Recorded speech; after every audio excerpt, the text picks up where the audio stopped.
Hello friends, मेरा नाम है सिकंदर मंसूरी और आप देख रहे हैं सिकंदर टेक फॉर यू। तो दोस्तों, आज की इस वीडियो में मैं आपको बताने वाला हूं कि आप आधार कार्ड के जरिए किस तरीके से लोन अप्रूव करवा सकते हो, वो भी गवर्नमेंट लोन। आप किसी बैंक से लोन लेने जाते हो तो जो लोन होता है दोस्तों जल्दी से अप्रूव नहीं होता है, उसके लिए बहुत सारे डॉक्यूमेंटेशन की रिक्वायरमेंट होती है। बैंक से लोन लेने के लिए रेफरेंस भी काफी ज्यादा रखता है और सिविल स्कोर भी अच्छा होना चाहिए, तो नहीं तो ये लोन पास भी नहीं होता है और इसमें इंटरेस्ट भी काफी ज्यादा होता है। मैं आपको गवर्नमेंट लोन बताने वाला हूं जिसमें आपको सब्सिडी भी मिलती है। तो दोस्तों, टाइम वेस्ट नहीं करते, चलिए शुरू करते हैं। दोस्तों, लोन अप्लाई करने के लिए आपको गूगल में आना है, किसी भी क्रोम ब्राउजर में आपको आने के बाद यहाँ पे टाइप करना है जन समर्थ। तो हम टाइप कर देते हैं जन समर्थ। जन समर्थ टाइप करेंगे, फिर एंटर पे क्लिक कर देना है। जैसे आप एंटर करोगे तो आपके सामने ये पहली वाली जो वेबसाइट दिख रही है, आपको इसी वेबसाइट पे क्लिक कर देना है। तो नेशनल पोर्टल गवर्नमेंट, इस पर आपको क्लिक कर दीजिए, जन समर्थ नेशनल पोर्टल। जैसे आप इस वेबसाइट पे आएंगे, आपको कुछ इस तरह का ऑप्शन आएगा, आपको इस पर क्रॉस पे क्लिक कर देना है, कट कर देना है। जैसे आप कट करेंगे तो आपको ये वेबसाइट पे आपको पूरी जानकारी देखने को मिल जाएगी। जैसे कि इसमें लिखा हुआ है एजुकेशन लोन। अगर आपको बच्चे की पढ़ाई के लिए लोन की रिक्वायरमेंट है तो आप बच्चे की पढ़ाई के लिए लोन ले सकते हो। एजुकेशन, एग्रीकल्चर यानी किसान क्रेडिट कार्ड भी ले सकते हो आप, एग्री लोन। इसके अलावा अगर आप और नीचे देखे आएंगे तो एग्री इंफ्रास्ट्रक्चर लोन, इसके बाद बिजनेस एक्टिविटी लोन। आपको जो लोन लेना है, आपके सबसे जो बेस्ट सुटेबल लोन है वो ले सकते हो। मैं रिकमेंड करूंगा आप बिजनेस लोन लीजिए। तो उसके लिए आपको क्या करना पड़ेगा, यहाँ पे चेक एलिजिबिलिटी वाला जो बॉक्स दिख रहा है, चेक एलिजिबिलिटी, आपको इसी बॉक्स पे यहाँ पे आपको एंटर पे क्लिक कर देना है। जैसे ही आप एंटर पे क्लिक करते हो इस बॉक्स पे, तो आपको यहाँ पे ऑप्शन कुछ ओपन होंगे। जैसे कि यहाँ लिखा है चेक योर एलिजिबिलिटी, तो यहाँ पे लिखा है select suitable option which help us to guide. तो यहाँ पे लिखा है loan for handloom weaver, loan for manual. तो यहाँ पे लिखा है लास्ट वाला जो देख रहे हो ना, अदर बिजनेस लोन। तो मैं रिकमेंड करूंगा कि आप इस पर क्लिक कीजिए, अदर बिजनेस लोन। उसके बाद आपके सामने ये ऑप्शन आएगा। तो यहाँ पे अगर आपका नया बिजनेस है तो न्यू कर दीजिए, एग्जिस्टिंग है तो एग्जिस्टिंग पे कर सकते हो, तो न्यू पे कर देते हैं हम, ठीक है। फिर नीचे आएंगे तो यहाँ पे यस कर देना है, आप आरटीई पास है, नहीं है तो नो कर दीजिए। आपको ईडीबी ट्रेनिंग है तो यस, नहीं है तो नो। फिर आप नीचे आएंगे तो नीचे देखने को मिलेगा सेलेक्ट नेचर, मतलब आपका बिजनेस का टाइप क्या है, मैन्युफैक्चरिंग है, बिजनेस सर्विस है, ट्रेंडिंग है। तो हम बिजनेस सर्विस कर लेते हैं। अगर आप कुछ बनाते हो, आपकी कंपनी में मैन्युफैक्चरिंग करते हो कुछ, ठीक है, तो मैन्युफैक्चरिंग में डाल देंगे, नहीं है तो नो, या नहीं है तो अदर पे। फिर आपको यहाँ पे जेंडर सेलेक्ट करना है। जेंडर सेलेक्ट करने के बाद एक ऑप्शन आएगा यहाँ पे सोशल कैटेगरी, आप कौन सी कैटेगरी में आते हो, जनरल, ओबीसी, एससी या माइनॉरिटी। ओबीसी में आते हो तो ओबीसी सेलेक्ट कर लो, जनरल में आते हो जनरल। मान लीजिए आप ओबीसी में आते हैं, मान लीजिए आप जनरल में आते हैं, तो जब जो भी आपकी कैटेगरी आती है वो कैटेगरी सेलेक्ट कर लीजिए। आपको अगर कुछ फिजिकल प्रॉब्लम है तो यस, नहीं है तो नो। मान लीजिए आप हैंडीकैप है तो यस कर लीजिए, फिर ठीक है, नहीं है तो नो। अब यहाँ पे आपको ध्यान देना है कि आप इनमें से किसी जगह पे रहते हो क्या। मान लीजिए आप हिमाचल में, उत्तराखंड, जम्मू एंड कश्मीर, अंडमान निकोबार में रहते हैं, नहीं तो नो कर दो, ठीक है। फिर नीचे आएंगे, यहाँ पे सेलेक्ट ऑप्शन आ रहा है, आप किसी गांव में रहते हैं या शहर।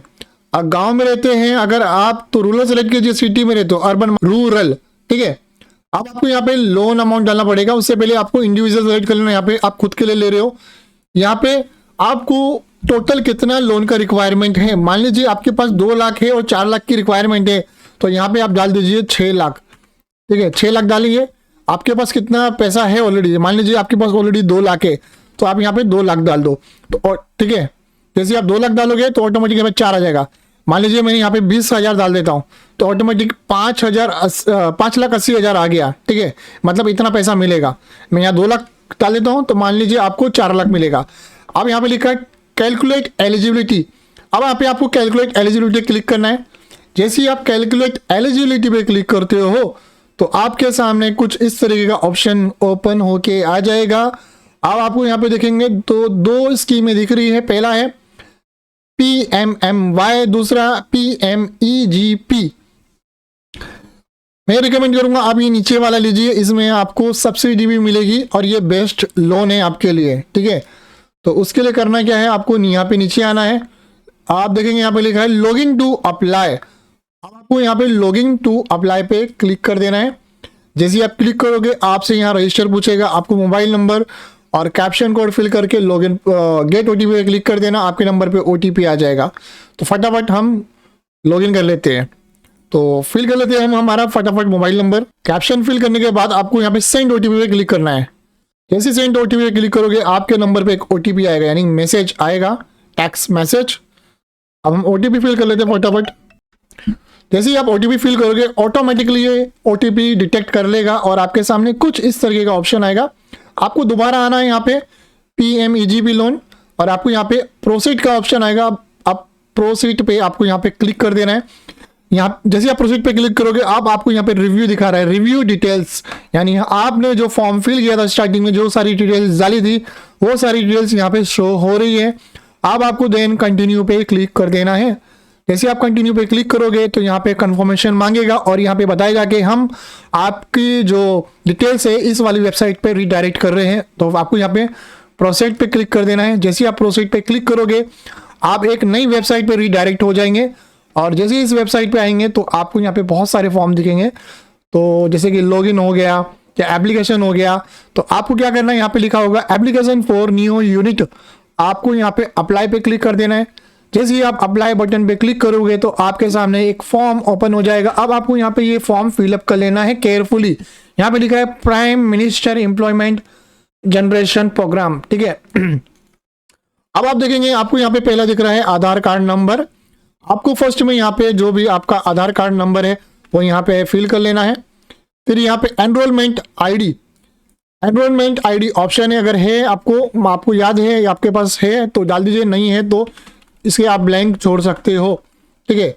यहाँ पे पूछेगा आप आवेदन, एप्लीकेशन का नाम, आपका जो भी नाम है XYZ, ठीक है, जो भी आपका नाम है वो नाम डाल दीजिए आप। अब जो एजेंसी है आप यहाँ पे एजेंसी सेलेक्ट कर लीजिए। अब यहाँ पे आपको क्या सेलेक्ट करना है, स्टेट, आपकी जो भी स्टेट आती है दोस्तों आपको यहाँ पे स्टेट का सेलेक्ट कर लेना है। मान लीजिए आपका उत्तर प्रदेश आता है, मध्य प्रदेश आता है, जो भी स्टेट आती है वो स्टेट सेलेक्ट कीजिए। उसके बाद आपको यहाँ पे डिस्ट्रिक्ट सेलेक्ट कर लेना है, जो भी आपकी डिस्ट्रिक्ट आती है, ठीक है। डिस्ट्रिक्ट के बाद आपको यहाँ पे कार्यालय का देखने को मिल जाएगा, इस पर क्लिक कर लीजिए। फिर आपको आना है नीचे आने के बाद यहाँ पे जेंडर का ऑप्शन आएगा, ठीक है। जेंडर में आप सेलेक्ट कर लीजिए आपका जेंडर। आपको यहाँ पे ऑप्शन देखने को मिलेगा डेट ऑफ बर्थ। अब आपको यहाँ पे आपकी जो भी डेट ऑफ बर्थ है वो डेट ऑफ बर्थ फिल करनी है। जैसे फिल कर लोगे डेट ऑफ बर्थ, आयु यहाँ पे ऑटोमेटिकली डिटेक्ट कर लेगा। सोशल कैटेगरी सेलेक्ट कर लो आप जेंडर में, ठीक है। आपकी जो कास्ट है, माइनॉरिटी है, OBC है, जनरल है, वो आप सेलेक्ट कर लीजिए। क्वालिफिकेशन आप कितनी पास है, 8 पास है तो 8 पास सेलेक्ट कर लीजिए, ठीक है। अब आपको यहाँ पे कम्युनिकेशन एड्रेस, आपका जो घर का एड्रेस है वो आपको यहाँ पे घर का एड्रेस फिल कर लेना है। नीचे जैसे आएंगे आपको यहाँ पे दिखेगा एड्रेस, तो आपको यहाँ पे एड्रेस फिल कर लेना है जो भी आपका एड्रेस है। उसके बाद आपको यहाँ पे आपका फर्स्ट प्राइमरी मोबाइल नंबर डालना है जो कि आपकी मोबाइल नंबर है। सेकेंडरी मोबाइल नंबर फिल कर लेना है। मोबाइल नंबर फिल करने के बाद ईमेल एड्रेस है तो ऑप्शनल में डाल दीजिए। आपका पैन कार्ड नंबर यहाँ पे फिल कर लेना है। आपको जो भी आपका पैन कार्ड नंबर है वो यहाँ पे फिल कर लीजिए। यूनिक लोकेशन सेलेक्ट कर लीजिए, आप सिटी है, शहर या गांव है, तो आपका गांव है तो गांव सेलेक्ट कीजिए, रूरल। फिर आपको नीचे आना है, ठीक है। कॉपी कम्युनिकेशन एड्रेस, जो ऊपर का एड्रेस था वो नीचे एड्रेस ऑटोमेटिकली नीचे आ जाएगा। इस पर कॉपी पे क्लिक कर दोगे तो आप यहाँ आपका पोस्टल एरिया पिन कोड डाल दीजिए। गतिविधि एक्टिविटी में डाल दीजिए आपका मतलब किस से काम है। मान लीजिए आपका मैन्युफैक्चर है तो मैन्युफैक्चरिंग, सर्विस है तो सर्विस में डाल दीजिए, ठीक है। सर्विस डालने के बाद वो सब डालने के बाद यहाँ पे आपको डिस्क्रिप्शन पूछेगा आपके काम बिजनेस के बारे में, वो डाल दीजिए। EDP ट्रेनिंग यस है तो हाँ है तो यस, नहीं है तो नो पे क्लिक कीजिए। उसके बाद में आपको फिर नीचे से आना है। अब आपसे यहाँ पे पूछेगा 20 नंबर पे फर्स्ट फाइनेंसिंग बैंक, ठीक है। तो आपको यहाँ पे आपको देखने को मिलेगा IFC बैंक कोड। तो आपको जो आपका बैंक कोड होगा वो यहाँ पे एंटर करना है और सर्च पे क्लिक कर देना है एड्रेस पे। फिर आपको एड्रेस, डिस्ट्रिक्ट वगैरह सब सेलेक्ट करना है। फिर नीचे आना है अल्टरनेट फाइनेंशियल बैंक, तो इस पर आपको जो बैंक है वो बैंक सेलेक्ट कर लेना है। लिस्ट में बहुत सारे बैंक आएंगे, जो आपका बैंक रहेगा वो आपको बैंक डिटेल्स सेलेक्ट करनी है। सेलेक्ट करने के बाद आपको IFC कोड डालना है और IFC कोड सेलेक्ट करना है। उसके बाद में आपको ये सारी डिटेल्स भर देनी है। ये सब डिटेल्स भरने के बाद, ठीक है, आपका फॉर्म फिलअप हो जाएगा। अब आपको सेव एप्लीकेशन एंड डेटा पे क्लिक कर लेना है। आपका फॉर्म जो है दोस्तों रिव्यू में जाएगा। जैसे रिव्यू में जाता है तो आपको कॉल आएगा और कॉल के जरिए आपको बता दिया जाएगा और आपके अकाउंट में पैसा क्रिएट किया जाएगा। आपको और कुछ समझना है तो यहाँ पे गाइडलाइंस भी दी गई है, आप गाइडलाइंस भी पढ़ सकते हो। यहाँ पे हिंदी और इंग्लिश में दोनों में गाइडलाइंस दी गई है। गवर्नमेंट की तरफ से आप ये गाइडलाइंस भी पढ़ सकते हो। दोस्तों आई होप मेरी दी गई जानकारी आपको समझ में आ गई होगी। अगर आपको मेरी दी गई जानकारी आपको समझ में आई है दोस्तों, प्लीज वीडियो को लाइक कीजिए, चैनल को सब्सक्राइब कीजिए। अगर आप हमारा चैनल सब्सक्राइब करते हैं, वीडियो को लाइक करते हैं तो हमें मोटिवेशन मिलता है और हम आपके लिए इस तरह की वीडियो लेके आते हैं। तो दोस्तों मिलते हैं नेक्स्ट वीडियो में। Thank you for watching.